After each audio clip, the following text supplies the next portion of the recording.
On est dans une espèce de système qui est devenu autoréférent et non maîtrisable, où on pense que tout État constitué à proximité de l'État d'Israël est dangereux. Alors qu'ensuite, il y ait des réactions et des réactions extrêmement violentes, et y compris des formulations sur le plan idéologique, comme vous y faites allusion, chez les adversaires d'Israël, personne ne va le nier, mais il faut comprendre que ce qui se joue fondamentalement derrière ces discours, c'est l'affrontement entre deux conceptions. Et Youssef Indy rappelait qu'il y avait des projets d'État multiconfessionnels dans les années 30.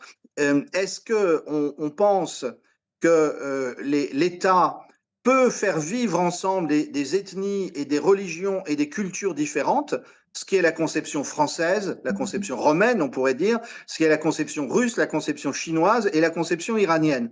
Ou bien est-ce qu'on est dans des logiques qui sont ethnocentrées et où d'ailleurs les États finissent par se détruire eux-mêmes parce qu'ils refusent en leur sein la diversité culturelle, religieuse et ethnique. Et je pense que l'affrontement auquel on assiste actuellement n'est pas un affrontement entre démocratie et théocratie ou entre démocratie et régime autoritaire. C'est un affrontement entre l'Iran qui défend une certaine vision de l'État et de la possibilité de coexistence entre les religions et les cultures. Je rappelle qu'il y a des juifs en Iran et qui ont dit bruyamment ces derniers jours, nous ne voulons pas être libérés par Israël.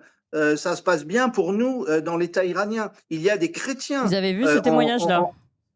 Oui, bien sûr. Il y a des chrétiens en Iran qui ne veulent pour rien au monde que ce soit les États-Unis ou l'État d'Israël qui gagnent, parce qu'ils savent qu'ils sont protégés dans le régime iranien et que ça serait, au contraire, si ça s'effondrait, ça ferait comme en Irak, ça ferait comme en Syrie, où les chrétiens commenceraient à devoir partir ou à être persécutés.